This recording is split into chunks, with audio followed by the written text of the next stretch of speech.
Joining me now is Missouri Senator and member of the Senate Judiciary Committee, Josh Hawley. Senator, this sets us on a precipice for, I think, a very, very dangerous period in our society and our electoral processes. At this point, the Fulton DA has indicated that they will seek higher bonds against any of these defendants who are convicted. And of course, processing would include mugshots. What does that tell you here?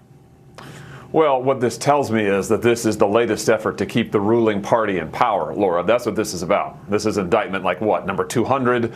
I mean, who knows? There may be more indictments to come. And what's clear about this is an effort by the ruling party, the Democrat Party, across states and the federal government to make sure that anybody who criticizes them gets indicted. And it's not just Trump, although they're focused on Trump. It's also Catholics who have had their parishes infiltrated. It's also pro-life demonstrators who've had SWAT teams sent to their doors. It's also those who have protested peacefully, who've had the FBI show up and knock at their doors. It's parents who've gone to school board meetings and now been labeled domestic terrorists by the Biden administration. I never thought we'd see any of this in American history. We've seen all of it in just the last couple of years. And the common thread is, if you challenge them, if you challenge the ruling party, the ruling elites, they will use the force of law against you.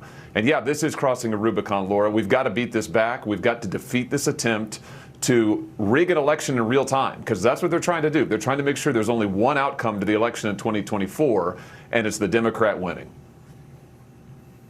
Well, I don't think they'd have much of a problem with a different type of Republican, like a Mitt Romney-style Republican, right? Because he maybe wouldn't rattle the cage like someone like a Trump or DeSantis, maybe even Glenn Youngkin would down the road, or Vivek Ramaswamy, someone like that. But this is a message to anyone who would even think of working for a conservative administration going forward. Don't you agree? Like, if you can get indicted as a lawyer, giving an untested legal theory to a president, or urging an action which hasn't been taken before post-election, but is a theory that a number of people agree with, some don't, then all bets are off. Why would you go into government service?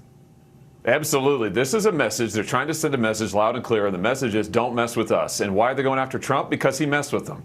He challenged them across the board. He challenged their pro-war policies. He's challenged them on Ukraine. He's challenged their globalist agenda that's ripped off our working class for years, hollowed out the industrial base of this country, and made our workers in this country slaves compared to China and these other nations that have taken away our jobs, taken away our technology. Trump challenged all of that. And the message is, if you challenge them on this stuff, if you challenge them on these policies they hold dear, they will come after you. If you challenge them on their pro-abortion religion, they will come after you.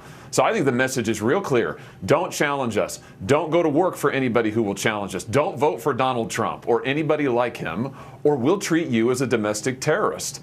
And I tell you what, Laura, this is a recipe for one-party rule in this country. And if that's the case, this isn't the United States of America anymore. Our constitutional democracy doesn't exist anymore. Senator, thank you.